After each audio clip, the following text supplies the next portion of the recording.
I sit at the mahogany dining table, the one that has witnessed every Sullivan family drama for decades. Evening light slants through the windows, catching on my mother's wedding ring as she twists Eat a nervous tell I've been watching since childhood.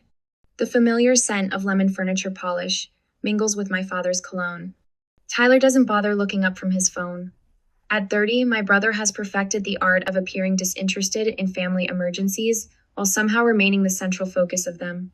My father clears his throat and slides a document across the polished surface. It's due next week, $9,200, same as last year.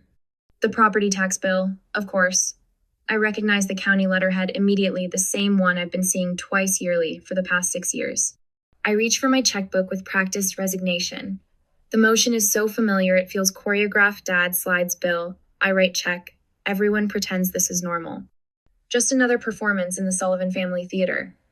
My father shifts in his seat, causing a stack of papers to slide from his leather portfolio. My eyes catch on bold text. Trust fund. My hand freezes mid-signature. 6 years flash through my mind in vivid snapshots. The vacation home they could barely afford to keep but somehow wouldn't sell. The medical bills that weren't covered by insurance. Tyler's car payments while he found himself through 3 different careers. Family vacations I funded as gifts because I was the successful one who could afford it. I reach for the document before my father can snatch it away. His fingers graze mine as he tries and fails to grab it first. Jenna, that's private. The blood in my veins turns to ice water as I read, $400,000 Sullivan Family Trust beneficiary, Tyler Sullivan. $400,000. While I've been draining my savings to keep them afloat, my mind calculates with the precision that made me a senior investment analyst. Property taxes, $55,000. Tyler's car payments, $32,000. Mom's medical expenses, $28,000. Family vacations I never got to enjoy, $10,000. $125,000 over 6 years.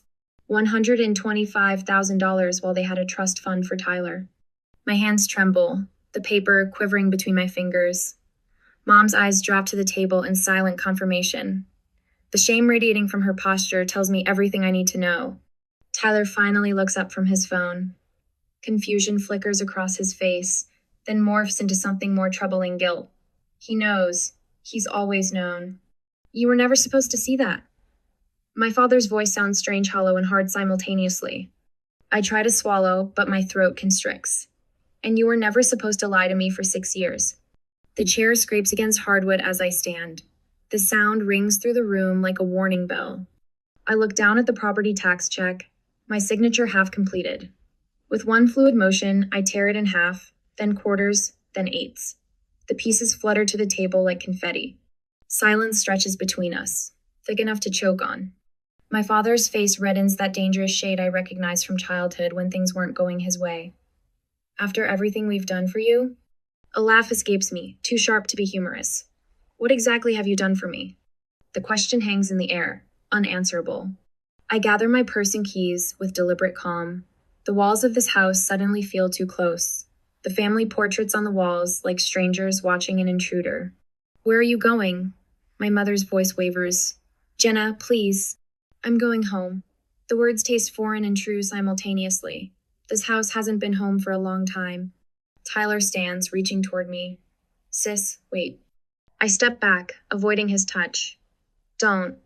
My father remains seated, hands flat on the table beside the torn check, as if he can somehow hold his crumbling control in place, through sheer force of will. You'll regret this, he says, the threat thinly veiled. I pause at the doorway, turning back to face the 3 of them, these people who share my blood, but have become strangers. No, I say, my voice steadier than I feel. I regret the 6 years I spent believing family meant something different to you than a checkbook. The door closes behind me with a decisive click, and for the first time in years, I breathe freely. Numbers don't lie. That's what I tell my clients every day. And now I'm reminding myself as I stare at 3 monitors in my apartment, each screen filled with spreadsheets that tell a story no one in my family wanted revealed. Blue light bathes my face in the darkness. It's 2:18 a.m. I've been at this for hours, transferring data from my banking app to organize columns that grow longer with each entry. 6 years of transactions, meticulously categorized and color-coded. My phone buzzes against the glass coffee table. Again, the 7th time in the past hour. I don't need to look to know it's my family's names, lighting up the screen with increasingly desperate messages I refuse to read. This is. Marion trails off, leaning forward in my ergonomic desk chair I've offered her. My financial advisors normally composed face twists with each new tab I open. Jenna, I've managed accounts for 30 years, and I've never seen systematic family exploitation this organized. She taps the screen, where I've highlighted the vacation home payments. They told you they couldn't afford the taxes but wouldn't sell it. While maintaining a trust fund for my brother, I say, my voice steadier than I feel. Yes. The forensic accountant I hired sits quietly on my sofa, his laptop balanced on his knees as he imports the statements I've emailed. His fingers never stop moving, building a paper trail I'll need if this moves beyond family drama to legal action. The total is actually worse than I thought. Marion swivels my center monitor toward me. $125,412 over 6 years. The number sits stark against the white background. 6 figures. Enough for a down payment on my own vacation home. Enough to have taken an actual vacation instead of funding family trips I wasn't invited to join. My phone buzzes again, skittering across the table. This time I glance down. Tyler, my car payment was declined. I can't get to work without it. A laugh escapes me, sharp enough to make both professionals glance up. 6 days ago, Tyler posted a selfie with his new designer watch. $1,800 of Italian craftsmanship on the wrist of a man who now claims he can't make his car payment. I open my email, needing to document everything. A new message from my mother sits at the top of my inbox, the subject line all capitals.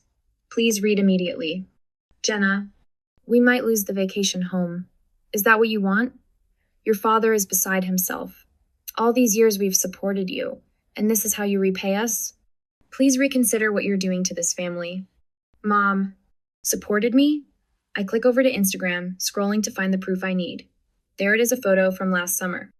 My parents and Tyler lounging on the deck of the vacation home I've been paying taxes on for years. The home I've never been invited to use. Save that, the accountant says, noticing my screen. We'll include it in the visual evidence section.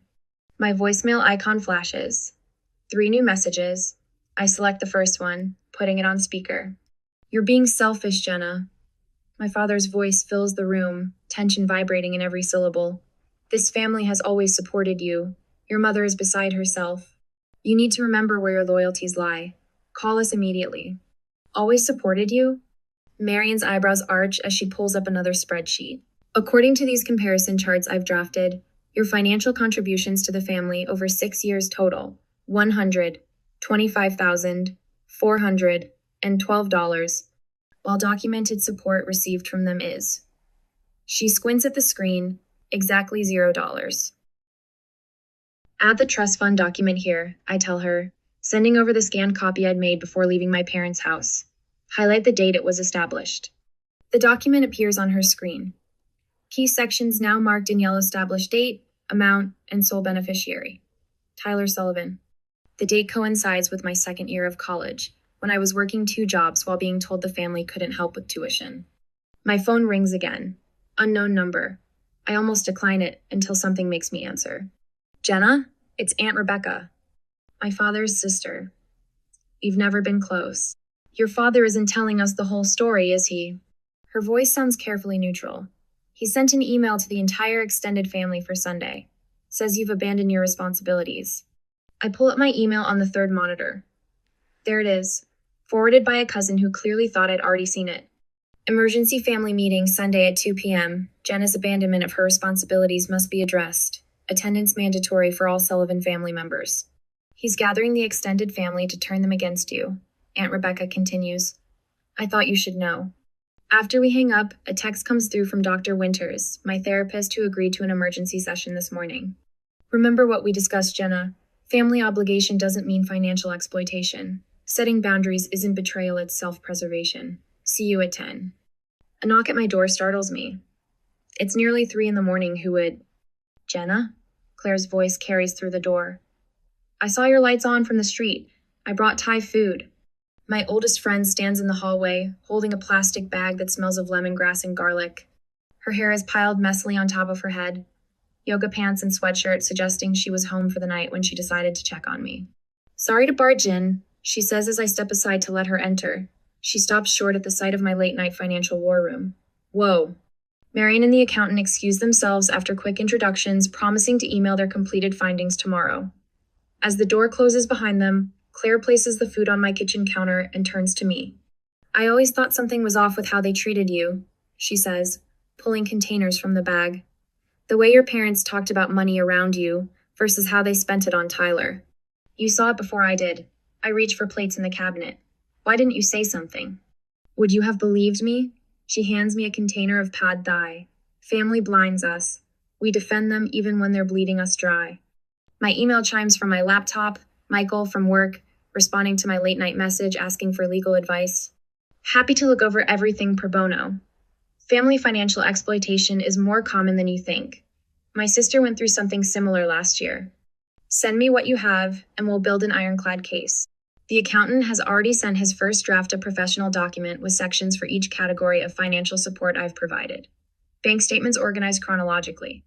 Comparison charts showing the imbalance of family contributions. Photos of the vacation home pulled from social media, with timestamps proving I was funding a property I never enjoyed. And the trust fund document, with highlighted sections showing it was established when I was struggling through college without family help. I scroll through it all, each page stoking the resolve burning inside me. They're trying to control the narrative, I tell Claire, something hardening inside me. Gathering the family as witnesses to my supposed betrayal. What are you going to do? Claire asks, setting down her fork. I straighten my shoulders, decision crystallizing. If they want a family meeting, they'll get one. But this time, they'll hear the whole truth. I download the evidence dossier, send it to a 24-hour print shop with instructions for binding, and close my laptop with a decisive click. Then they should hear the whole truth. The cursor on my screen blinks steadily, like a heartbeat growing stronger with each pulse. I drive up the winding gravel driveway to the vacation home I've never been invited to stay in. The cedar-sided retreat sits nestled among towering pines, its wide deck overlooking the lake I've only seen in the photos my mother posts on social media. 6 years of property taxes have come from my account, yet this is my first time passing through its gates. My hands tighten on the steering wheel as I park behind a row of familiar vehicles. Uncle Michael's silver SUV, Aunt Rebecca's sensible sedan, Cousin Jessica's compact. The family tribunal has assembled exactly as Tyler warned me they would. I check my reflection in the rearview mirror, cool, composed, prepared. The evidence portfolio sits on the passenger seat, bound in professional navy leather. 6 years of financial records transformed into indisputable proof. I grab it and step out into the crisp autumn air, allowing myself one deep breath before climbing the stairs to the deck. Through the window, I see them, the extended Sullivan family arranged like jurors in a courtroom. My father stands at the head of the great room, hands planted on the back of an armchair like a prosecutor, preparing his opening statement. My mother sits nearby, eyes red-rimmed, tissues clutched in her hand, a performance I now recognize from years of watching her manipulate emotions. Tyler leans against the stone fireplace, arms crossed tightly, gaze fixed on the polished hardwood floor. When I open the door, the conversation cuts off abruptly. 12 pairs of eyes turn toward me. Jenna, my father's voice carries the practiced steadiness of someone who's rehearsed his lines. We were just discussing your situation. I don't respond, just close the door behind me with a decisive click that echoes through the suddenly silent room. The weight of the portfolio in my hands feels like armor. Please, take a seat.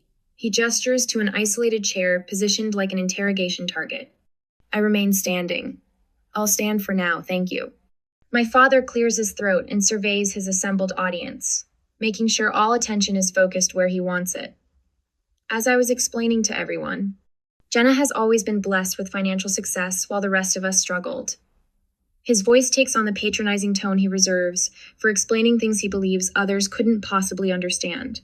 She's forgotten how this family supported her through college, helped her get established in her career. A laugh escapes me before I can stop it, sharp and humorless. Is something funny, Jenna? My father's eyes narrow. Actually, yes. The fiction you're creating is almost impressive. I set my portfolio on the coffee table, but don't open it yet. Tyler pushes away from the fireplace. I always looked up to her, but now she's abandoned us. The words sound rehearsed, hollow.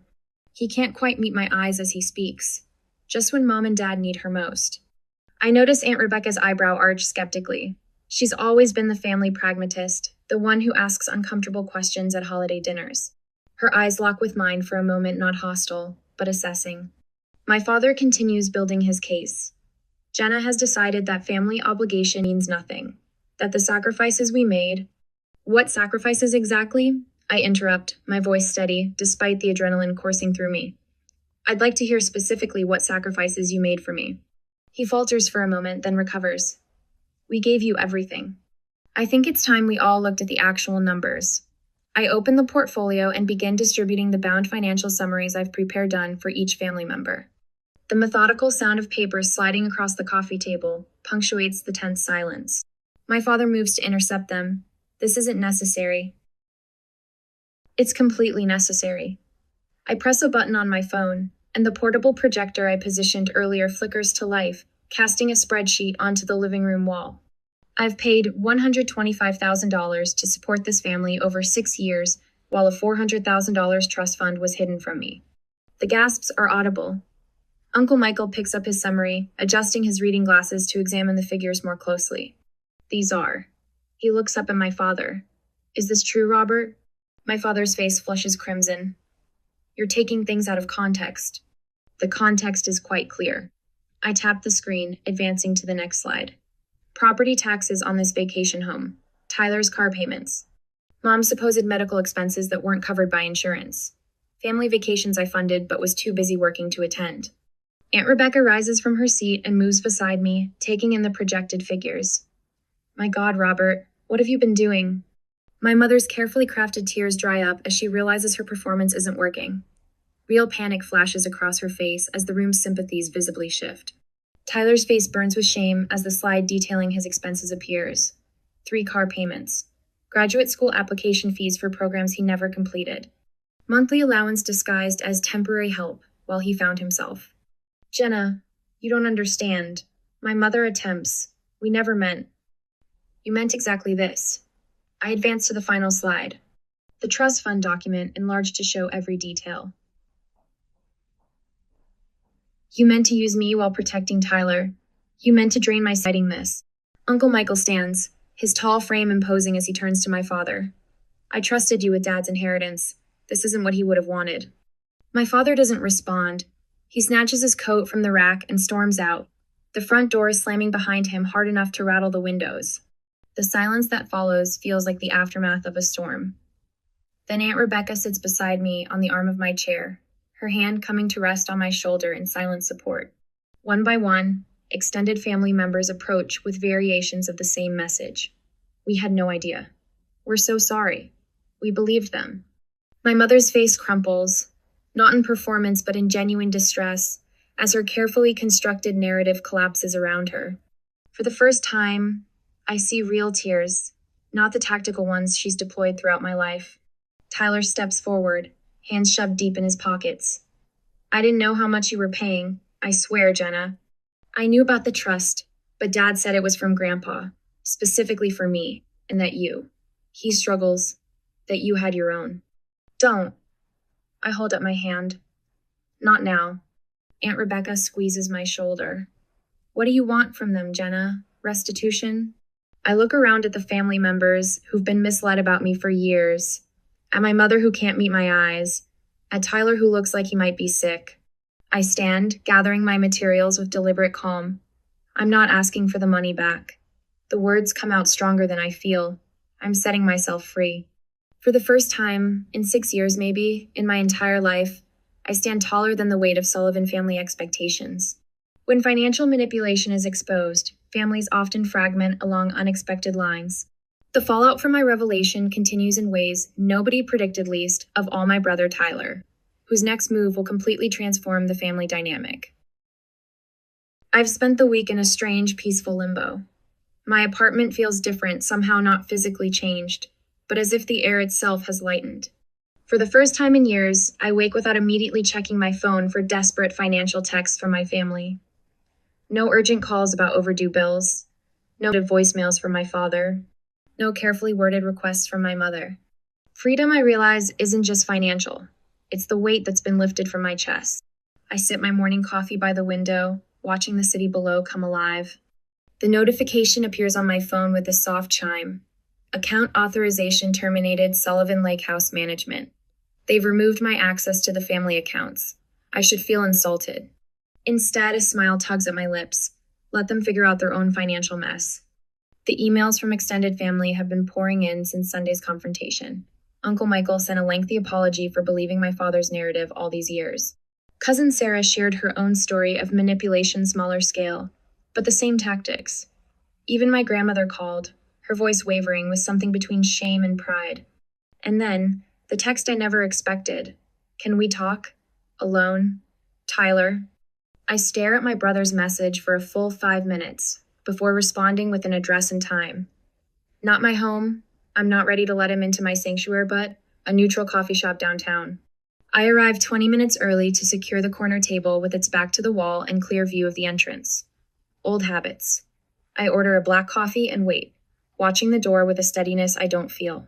When Tyler walks in, I almost don't recognize him. My perfectly polished younger brother looks disheveled. His usually styled hair sticks up at odd angles.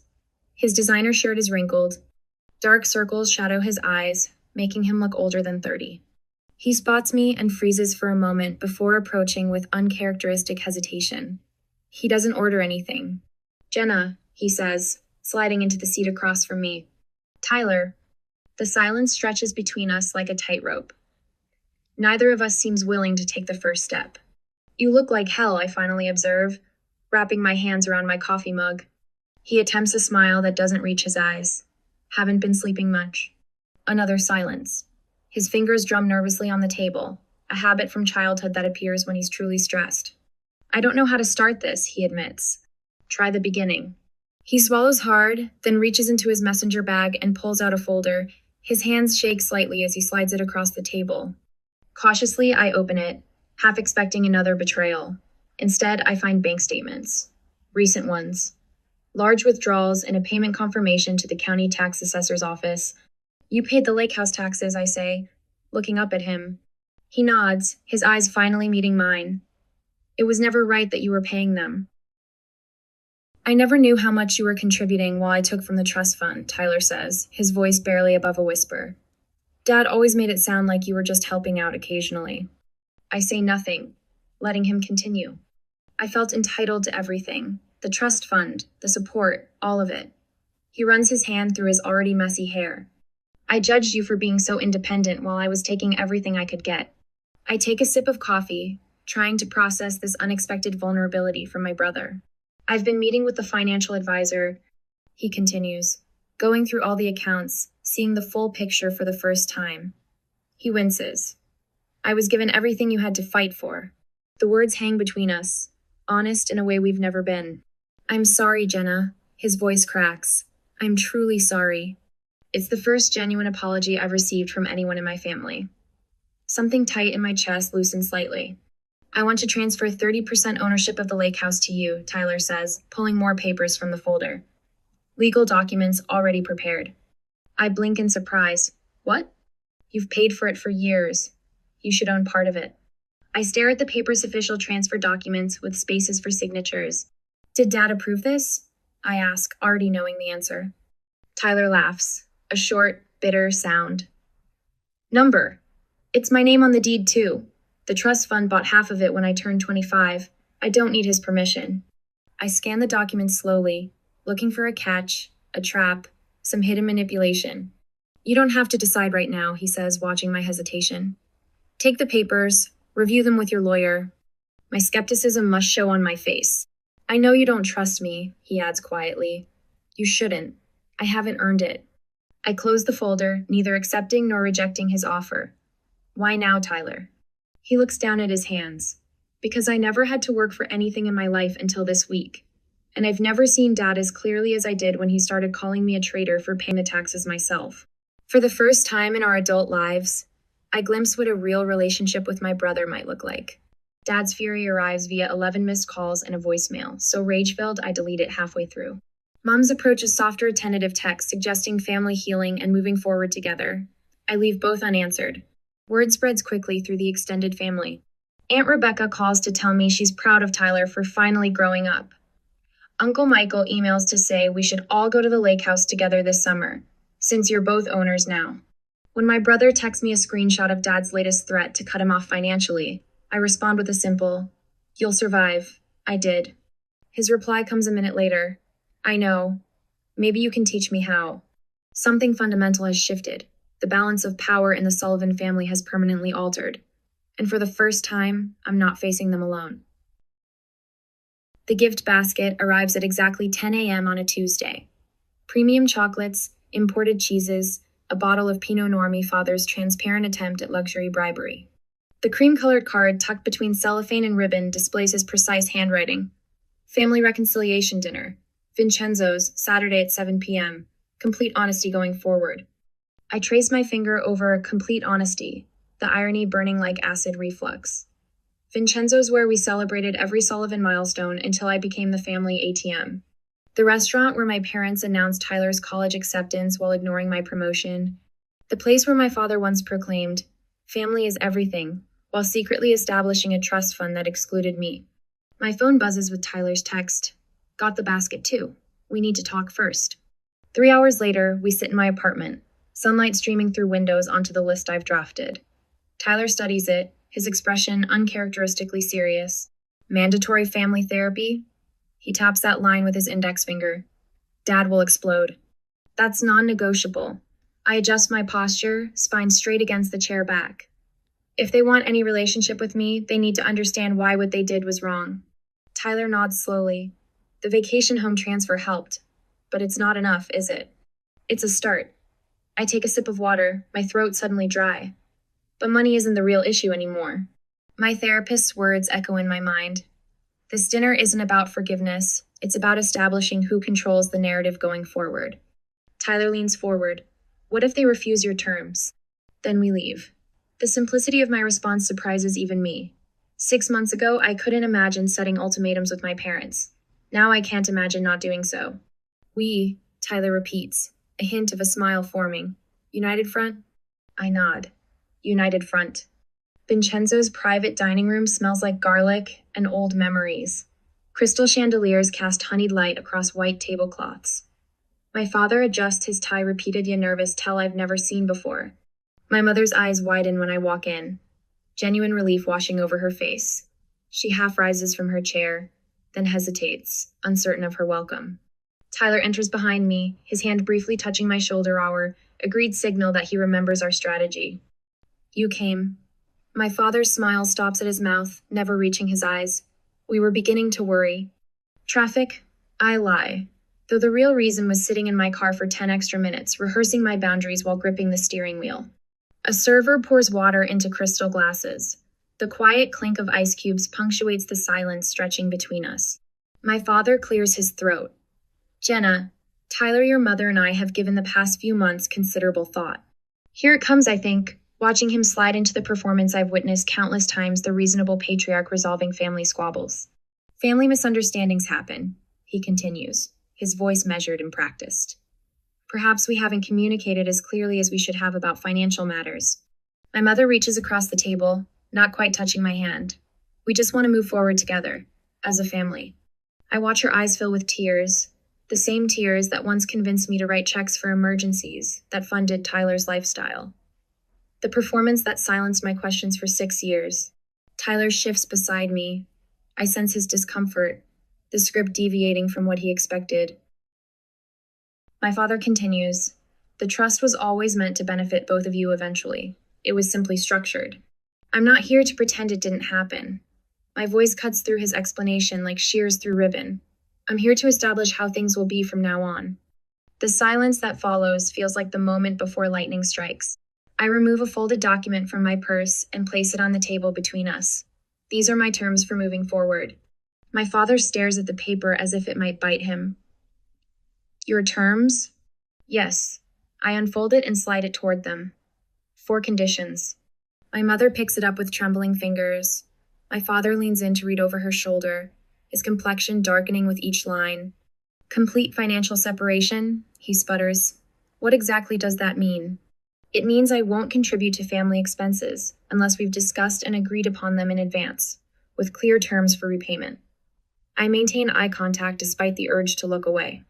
It means no more last-minute emergencies that become my financial responsibility. My mother's lips press into a thin line.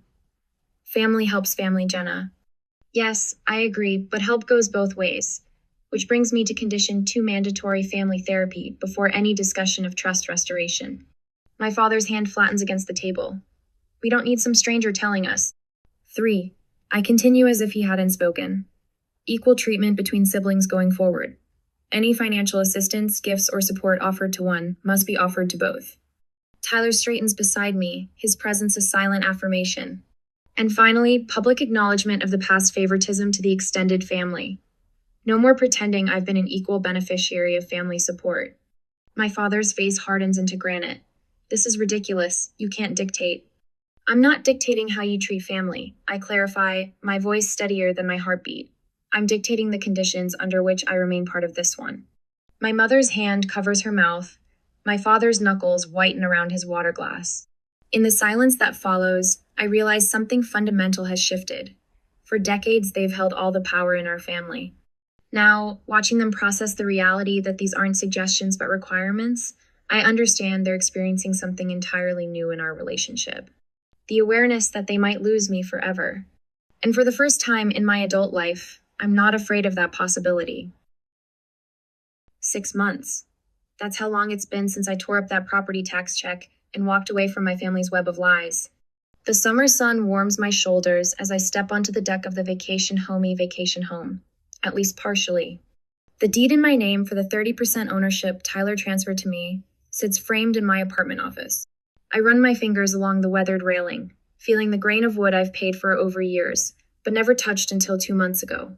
Tyler emerges from inside, 2 glasses of lemonade in hand. Dad's stuck in traffic, he says, passing me a glass. Mom's already setting up inside. The Tyler before me is nearly unrecognizable from the entitled man-child who'd scroll through his phone while I drained my savings. His expensive watch is gone, replaced by a basic fitness tracker. He's even wearing a shirt that's seen better days, not from neglect, but actual use. How was your meeting with Davidson? Tyler asks, leaning against the railing. Productive. I can't help the small smile that forms. My portfolio expansion is on track. No more family safety net draining my future. The weight that's lifted from my shoulders is visible even in my posture.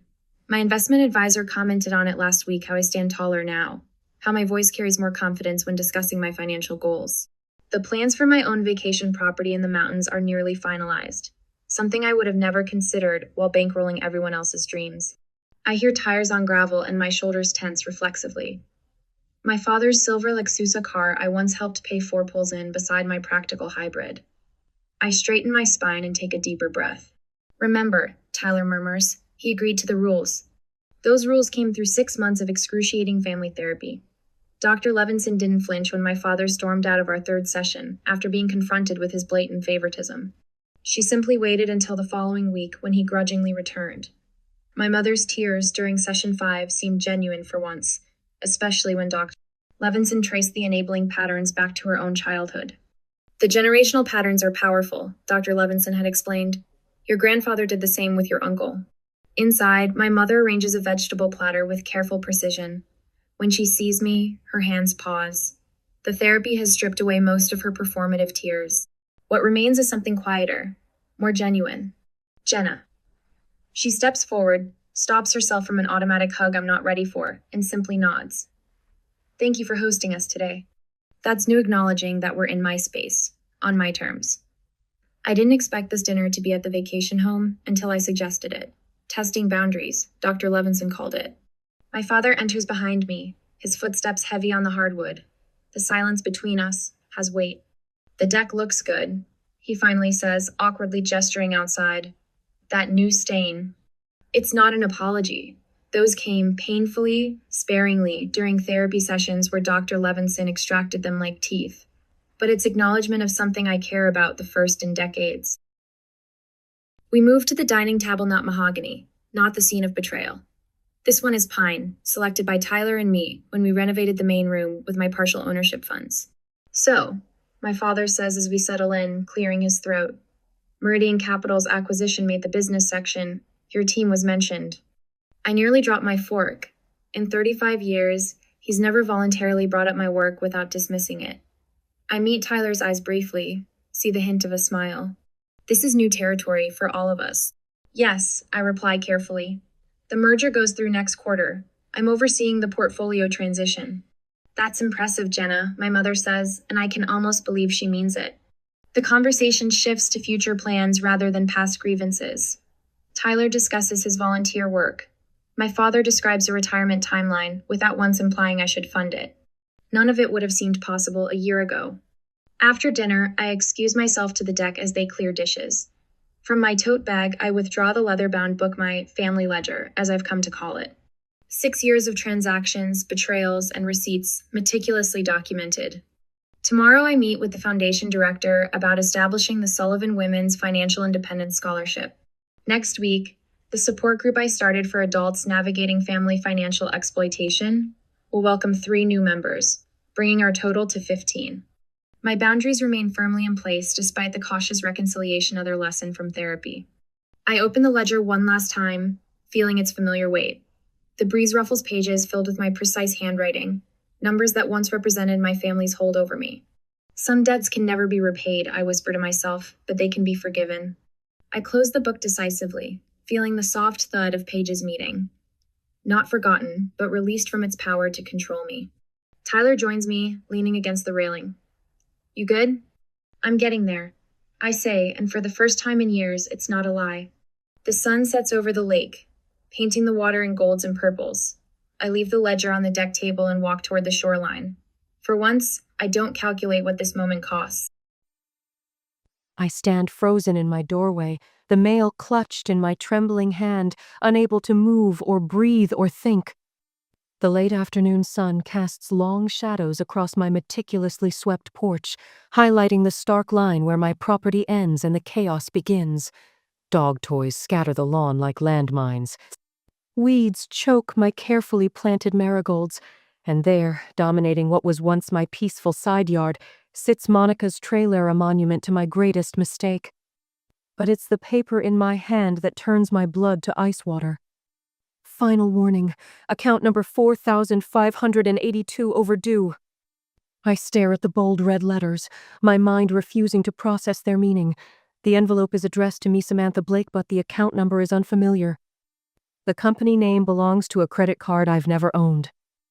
But I don't have a credit card with this company, I whisper to the empty air. 3 months.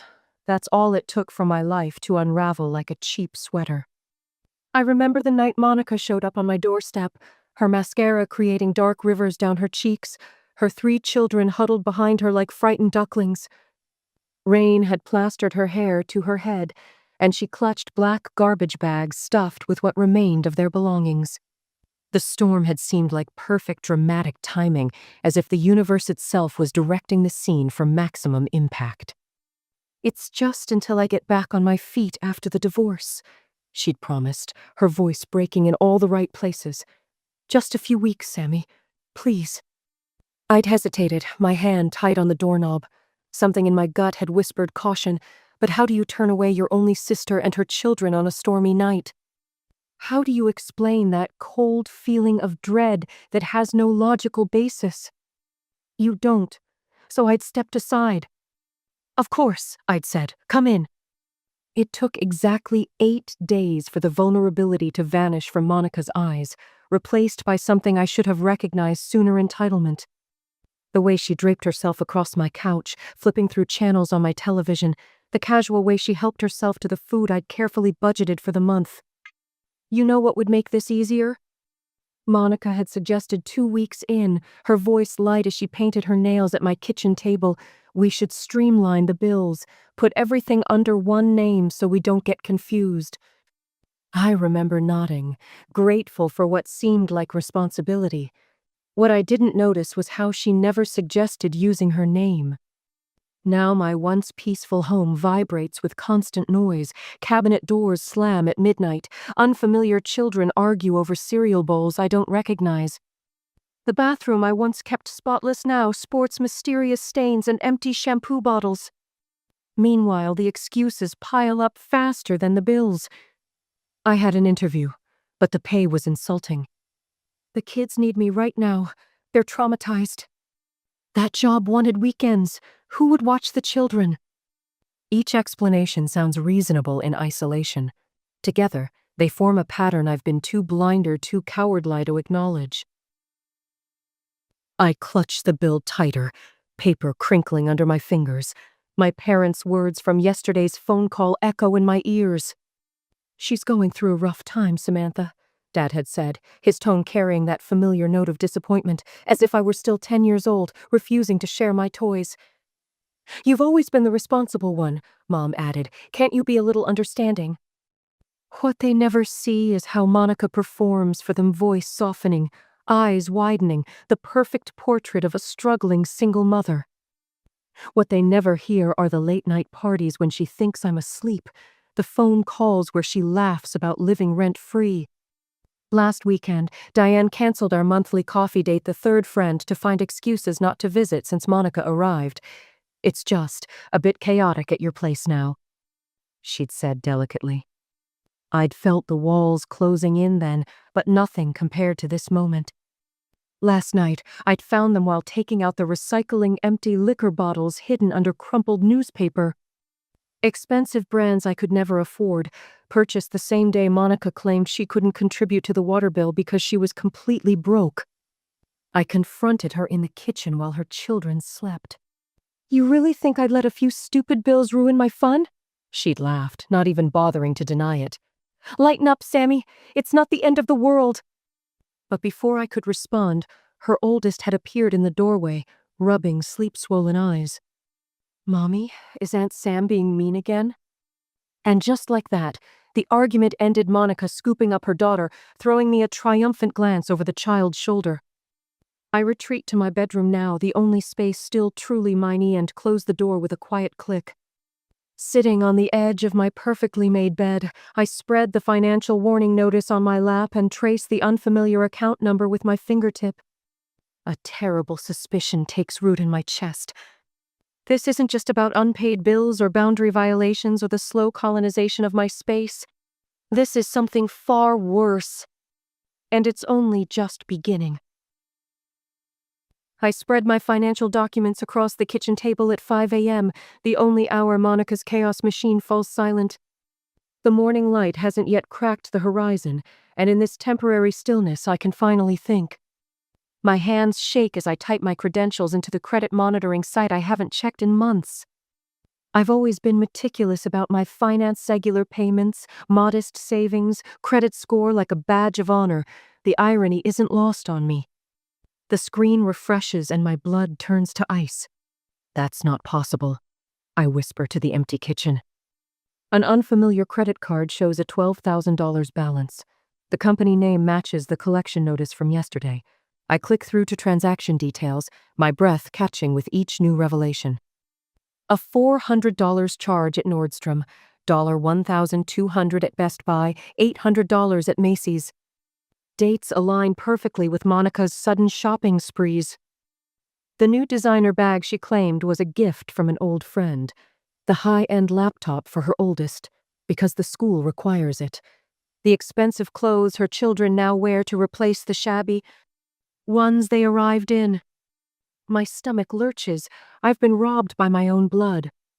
I switch to methodical analysis, the only defense I have against the rising panic. Each transaction gets color-coded in my notebook.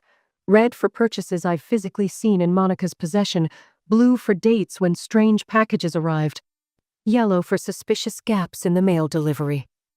3 hours later, the evidence is undeniable. My kitchen table has become a crime scene board with purchase locations, timestamps, and photographic evidence of items bought with my stolen identity. I reach for my phone with numb fingers and pull up the security app connected to the doorbell camera I installed last month, not out of suspicion, but because of a string of package thefts in the neighborhood. I scroll back through footage, searching for mail deliveries. There she is, Monica, casually checking my mailbox at 2:15 p.m., exactly when I'm in my weekly team meeting at work. She shuffles through envelopes, pockets several, and replaces others. Her expression shows no guilt, no hesitation, just the practiced efficiency of someone who's done this many times before. I replay the clip, focusing on the envelopes. The freeze frame reveals my tax documents, the ones I've been searching for, the ones she claimed must have been lost in the mail. A knock at my bedroom door startles me. I glance at the clock, 7:30 a.m. Monica never rises before 10. Just checking if you have any coffee made. She calls through the door, voice sweet with manufactured concern. You're up early. I slide my laptop closed, covering the evidence with a stack of magazines. Making some now, I reply, amazed at how steady my voice sounds when everything inside me is screaming. Great. Hey, did I mention the cute boots I found on sale yesterday? Perfect for the winter. You should get some too. You deserve to treat yourself sometime, Sammy. The casual mention of yet another purchase when she claimed poverty last week ignites something inside me. I record her voice on my phone, capturing the timestamp, more evidence. After she retreats to the bathroom, I call in sick to work for the first time in 3 years. This can't wait.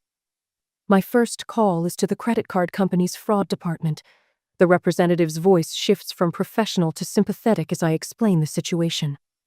Unfortunately, we see this type of family fraud more often than you'd think, she says, creating a case number for me.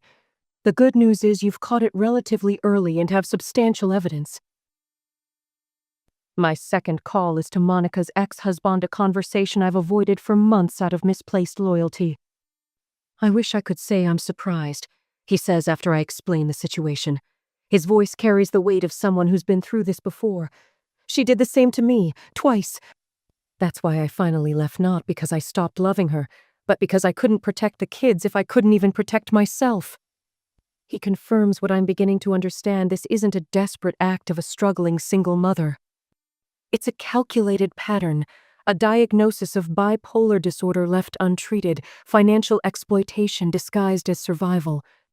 By afternoon, unexpected allies have emerged. My coworker Lisa brings lunch and shares her own story of family identity theft.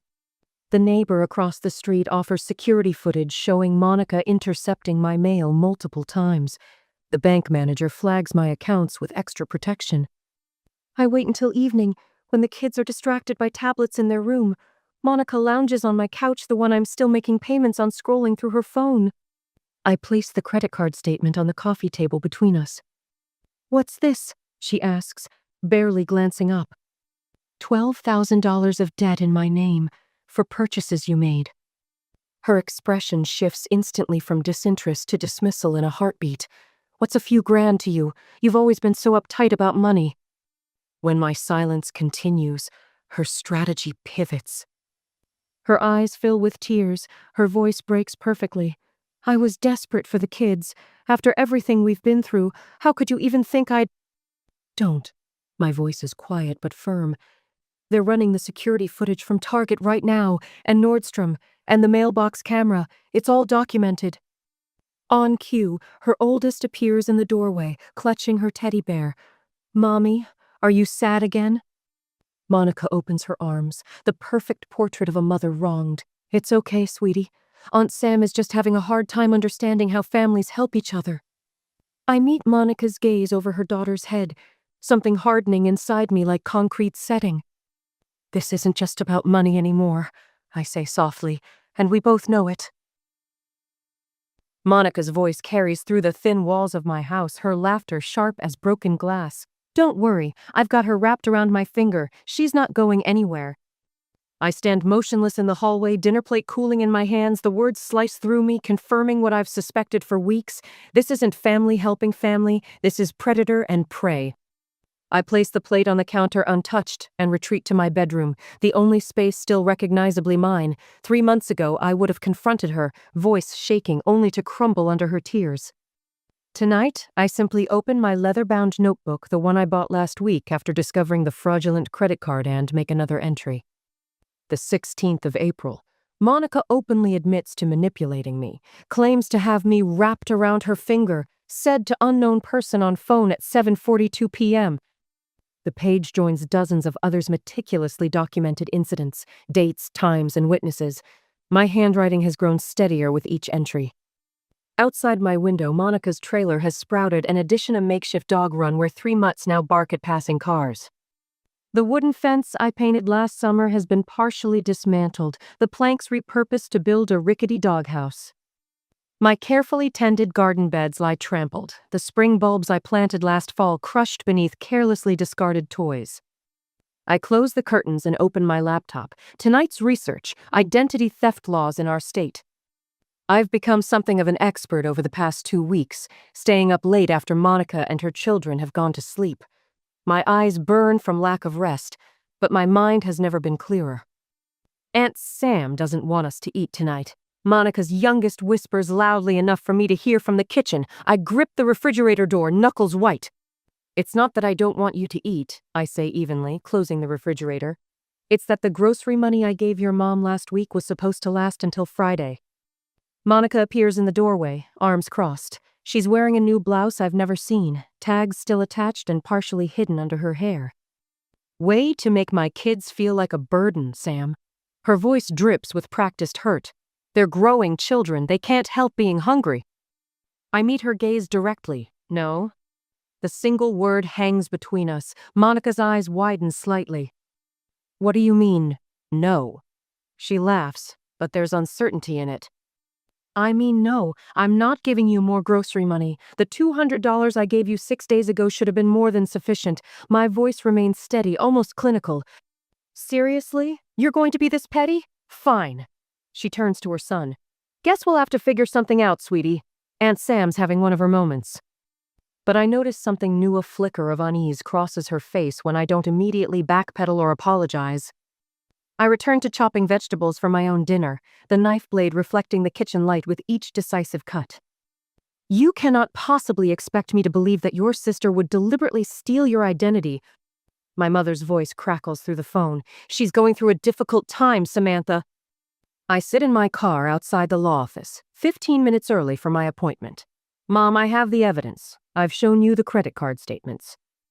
Well, there must be some misunderstanding. Have you tried talking to her? Family helps family, you know.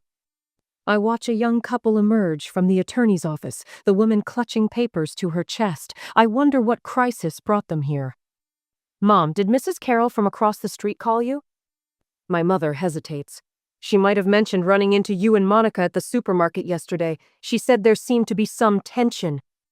What my mother doesn't know is that Monica had spent that entire shopping trip loudly proclaiming to anyone who would listen that I was threatening to make my children homeless, and that family means nothing anymore. I have to go, Mom. I have an appointment. Mr. Levinson, the financial crimes attorney, doesn't look like the lawyers from television. He's a grandfatherly man with suspenders and reading glasses that hang from a chain around his neck. His office smells like coffee and old books. Identity theft is always a violation, he says after reviewing my documents. When it's family, it's also a betrayal of trust. But you've done everything right so far, Miss Blake. I've brought my notebook, the statements, the recordings, the photographs, all of it organized chronologically in an expanding file folder. Most victims don't document this thoroughly, he observes, examining my timeline. I'm a compliance analyst, I explain. Documentation is what I do. He nods approvingly. The district attorney will appreciate that. Most cases like this are messy, emotional. You've made this straightforward. I feel an unexpected surge of pride. In my family, being called too organized or obsessively neat were always criticisms. Here, it's strength. The security cameras arrive in plain packaging.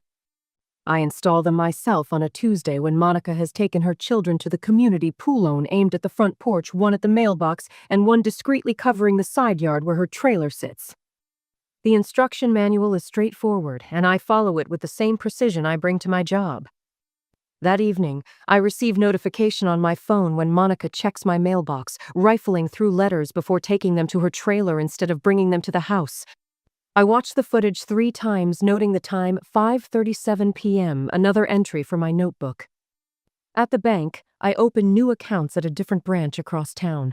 The banker raises an eyebrow when I request that no mail be sent to my home address. I'd like statements sent to my P.O. box only, I explain, and I need a credit freeze on all 3 bureaus. Identity theft concerns? She asks sympathetically. You could say that. Later that week, Monica sprawls across my couch, scrolling through her phone. Hey, can you co-sign for a car loan? Just until my credit recovers from the divorce. 2 months ago, I would have hesitated, then reluctantly agreed. Now I look up from my book. No, I don't think that would be wise. She sits up, surprised. What's that supposed to mean? It means no. I turn a page, not elaborating. What's going on with you lately? Monica's voice shifts to something harder. You've been different. I place a bookmark between the pages and meet her gaze. Have I? You know you have. All secretive and, I don't know, cold. I consider her for a moment. I've just realized what's really important to me. And what's that? Not helping your only sister? Her voice rises, the familiar tremor of impending tears appearing right on cue. No, Monica, it's honoring my own boundaries. Boundaries? She scoffs. Since when did family have boundaries? We're blood, Sammy. Or have you forgotten what that means? After everything I've been through, everything we shared growing up, this is how you treat me. I used to feel my chest tighten at this point, my resolve crumbling under the weight of obligation. Tonight, I feel nothing but a quiet certainty. That doesn't work on me anymore, I say softly. For just a moment, Monica's mask slips completely. Rage flashes across her features, raw and unfiltered, before she quickly composes herself. I don't know what you're talking about, she says, but there's uncertainty in her voice now. She rises from the couch, phone clutched in her hand. I'm going to check on the kids. As she walks away, I notice the slight stiffness in her shoulders, the quick glance back to see if I'm watching. For the first time since she arrived on my doorstep, Monica looks nervous. That night, I sleep without waking, my notebook secure in its new hiding place beneath the loose floorboard under my bed. Tomorrow, I'll begin moving Monica's scattered belongings from my house back to her trailer slowly, systematically, without confrontation. The balance of power has shifted, and we both know it. My revenge isn't loud or dramatic. It's methodical, documented, and absolutely certain, like the steady tick of a clock counting down to 0. The manila folder weighs nothing in my hands, yet it feels as heavy as all the months of Monica's betrayal combined. Inside are copies of every document that proves what she's done to meet the identity theft reports for all 3 credit bureaus, neatly paper-clipped with my case numbers highlighted in yellow. I've done this right, methodical, by the book. I sit in the police station's hard plastic chair, my back perfectly straight, voice steady as I walk Officer Harmon through my evidence. And you're certain your sister is responsible? He asks, his pen hovering over his notepad. I can read the skepticism in the lines around his mouth, the same doubt I've seen on every face when I explain that yes, my own flesh and blood did this to me. Yes, I say, sliding the next document across his desk. This is the transaction record from the fraudulent card, showing purchases at Nordstrom on the 12th of March. I place another paper beside it. And this is a Facebook post my sister made the same day, wearing the dress she purchased, still with tags visible. You can see the price matches exactly. His eyebrows lift slightly. He wasn't expecting this level of detail. I have everything documented. I continue, voice low but firm. Times, dates, amounts. Security footage from the mall shows her using the card. It's all there. As I walk to my car afterwards, phone clutched in my hand, I feel something I haven't experienced in months, the first stirrings of control returning to my life. The fraud department called this morning to confirm they're launching an official investigation. The credit bureaus have flagged my accounts. The police report is filed. All the pieces are in place. The paper fortress I've built stands between Monica and me, between chaos and order. I've waited, gathering every shred of evidence before making my move, knowing there would be only one chance to do this right. My phone vibrates a text from the credit card company. They've officially credited back the fraudulent charges while the investigation proceeds. A small victory, but it fuels something warm in my chest. The triumph is short-lived. It's 2:17 a.m. when the pounding starts me front door shuddering under Monica's fists. I sit up in bed, heart hammering, though some distant part of me has been waiting for this moment. Samantha Blake, open this door right now! Her voice carries through the wood, slurred with what I recognize as her third glass of wine tone. I slip from my bed, pulling on my robe, but I don't approach the door. How could you do this to family? She screams. To your own sister? To my children? There it is, the manipulation tactic that's worked for decades. My nieces and nephew become shields whenever Monica needs leverage. The police came to my home, Sam, in front of my babies. Her voice breaks in exactly the right places. They're traumatized. Is that what you wanted? I stand in my darkened living room, watching her shadow move behind the porch light. My hands tremble, but I keep them clasped tightly together. You're trying to destroy me, she sobs, her fist weakening against the door. Mom and Dad are heartbroken. Everyone thinks you've lost your mind attacking your own family when we needed you most. My phone lights up on the coffee table. A text from our mother. Please call us, Samantha. There must be a better way to work this out within the family. Monica's voice drops to a dangerous whisper, one I can barely hear through the door. If you don't withdraw those reports by tomorrow, I swear to God I'll make you regret it. Remember your precious garden, your car, that little collection of antique teacups? Amazing how quickly things break, isn't it? I close my eyes, listening to my niece's voice, now small and confused behind her mother. Mommy, why won't Aunt Sam let us in? It's cold out here. The doubt creeps in, familiar as an old sweater. Have I gone too far? Should I open the door, try once more to reason with her? Those children didn't ask for any of this. But then I hear it, Monica's whispered instruction. Cry louder, honey. Make it sound really sad. And just like that, clarity returns, sharp as winter air.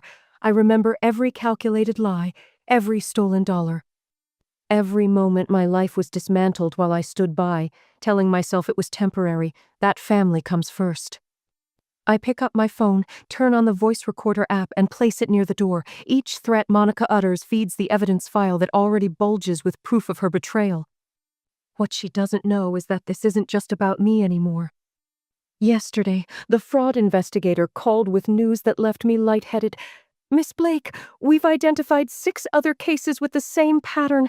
Your sister appears to have done this before. I sit on my couch in the darkness, listening as Monica's threats eventually dissolve into defeated silence. She doesn't know about the neighbors who've provided statements about her mail theft. Doesn't know about the security footage from 3 different stores. Doesn't realize her friends have begun distancing themselves, disturbed by what they've learned. The porch light catches Monica's silhouette as she finally retreats to her trailer. For the first time since she arrived on my doorstep, I feel the corners of my mouth tug upward into something that might almost be a smile.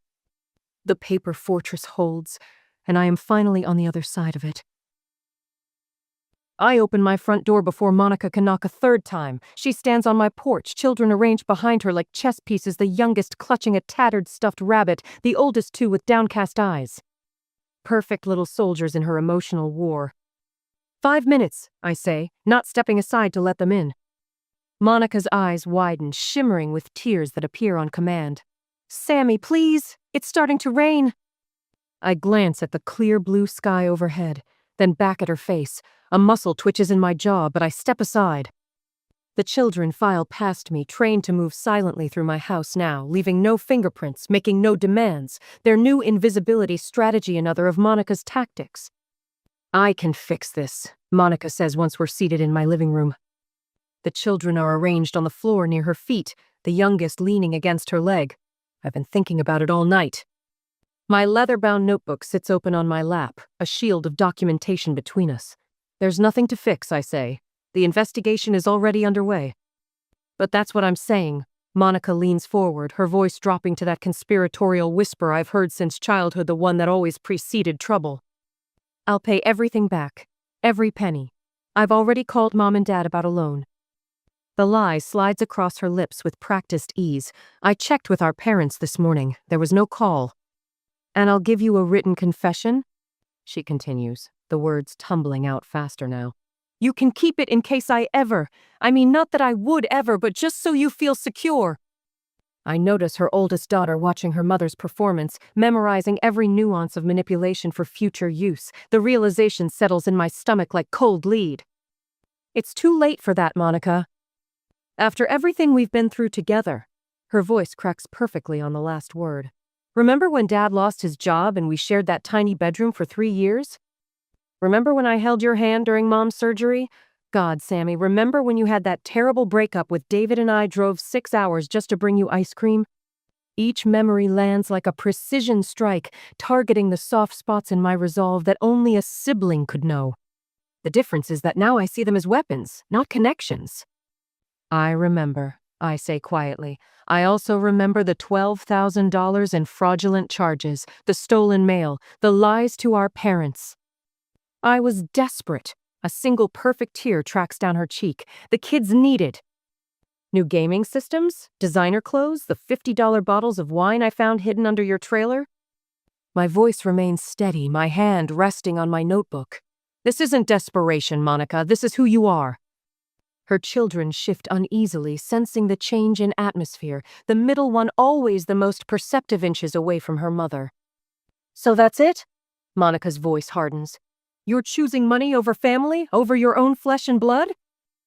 I meet her gaze steadily. I'm not doing this to hurt you. I'm doing it because it's right. The shift happens in an instant, the transformation I've seen countless times, but never fully acknowledged. The tears vanish. Her posture straightens. The vulnerability evaporates like morning dew under a harsh sun. You sanctimonious bitch, she hisses, careful to keep her voice low enough that the children won't catch the words. You think anyone's going to believe you over me? I'll make sure everyone knows what you've done. They already do, I say. I've hidden nothing. Something flickers in her eyes, confusion, then the first genuine emotion I've seen from her in months, fear. The sound of car doors closing outside draws her attention to the window.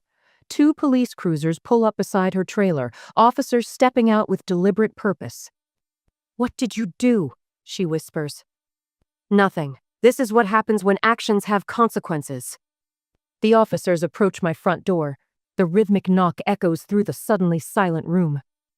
I rise to answer it, my heart hammering against my ribs, but my steps steady. Monica scrambles to her feet, positioning her children in front of her. Miss Blake? The female officer glances from me to Monica. We have the results of the investigation you initiated. The male officer steps forward, papers in hand. Monica Blake, we have a warrant for your arrest on charges of identity theft, mail theft, and credit card fraud. Monica's laugh sounds like breaking glass. This is ridiculous. She's my sister. We share expenses. Tell them, Sam. I say nothing. The truth speaks loudly enough on its own. This was family business. Monica's voice rises as the officers move toward her. She's just jealous. She's always been jealous of me. The youngest child begins to cry, clutching her rabbit tighter. Ma'am, please calm down, the female officer says. We don't want to upset the children. Monica's face contorts. Don't tell me about my children. She lunges forward suddenly, nails aimed at my face. This is your fault. The male officer intercepts her, catching her wrist before she can reach me. That's assault, ma'am. Please don't make this worse. Worse? Monica struggles against his grip. You have no idea what worse looks like. I'll destroy you, Sammy, everything you care about. The handcuffs click into place as her threats echo through my living room. The children watch wide-eyed, the middle one now crying silently. It's okay, I tell them, kneeling to their level as the officers lead Monica toward the door. Everything's going to be okay. A car horn sounds outside. Monica's ex-husband steps out of his SUV, his expression grim but determined. I called him yesterday, explained everything. For once, we found common ground: the children's welfare. Sometimes loving someone means stopping them from hurting themselves and others. I explained to my nieces and nephew as their mother's screams fade into the squad car. Your dad's here to take you home. Mrs. Peterson from next door stands on her porch, watching. The neighbors I haven't seen in months emerge from their houses, witnessing the truth behind the chaos that invaded their quiet street. My phone rings. My parents' number flashes on the screen. For the first time in 3 months, I feel something close to peace. I stand on my front porch, coffee warming my palms against the morning chill.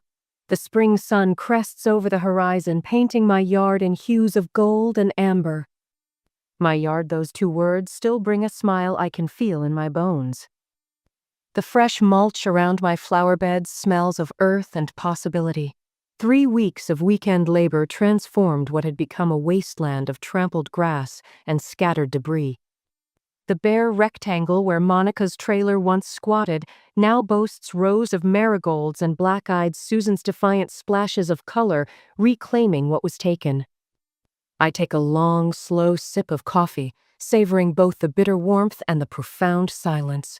No doors slamming at midnight, no strange voices arguing over cereal bowls. No walking on eggshells in my own kitchen. Yesterday, I changed the locks and security codes not out of fear, but as a ritual of reclamation. The metallic click of the new deadbolt sliding into place had sounded like freedom itself. "Morning, Sam!" Mrs. Cardwell calls from next door, watering can in hand. She waves with genuine warmth the neighborly connection I'd missed during those months when everyone avoided my chaos-infected property. Beautiful day. I call back, my voice stronger than it's been in months. Twice a week now, I sit across from Dr. Levine, unpacking the complicated tangle of family loyalty and self-preservation. Betrayal by family creates a unique grief. She'd explained during our first session. You're mourning both the relationship you lost and the one you thought you had. The credit bureau finally removed the fraudulent accounts last week. My FICO score still bears the scars of Monica's betrayal, but the patient woman at the bank assures me that time will heal those wounds too. Structure and patience, the same tools rebuilding both my credit and my life. Dad called yesterday. His voice carried a hesitancy I'd never heard before. Your mother and I have been talking, he'd said, the words coming slowly. We didn't. We should have. I know, I'd replied, saving him from the struggle. But we can do better now. It took my parents 5 months to fully acknowledge how they'd enabled Monica's behavior throughout our lives. Their apology came in stage-halting conversations and tearful admissions that felt like pulling teeth. But it came. Monica starts her court-mandated treatment program next week. Bipolar disorder explains some of her behavior but excuses none of it. Her ex-husband sends occasional updates about the children who are thriving in the structure of his home. Last weekend marked my first supervised visit with them, awkward but healing. My niece Lily had hugged me tightly before leaving. Dad says you did the right thing, she'd whispered, even if it was hard. Tonight, 6 carefully chosen friends will gather around my dining table, the first dinner party in my reclaimed sanctuary. I've polished grandmother's silver and arranged fresh flowers in the centerpiece. Every detail of this evening represents a conscious choice, not a desperate accommodation. The contrast isn't lost on me.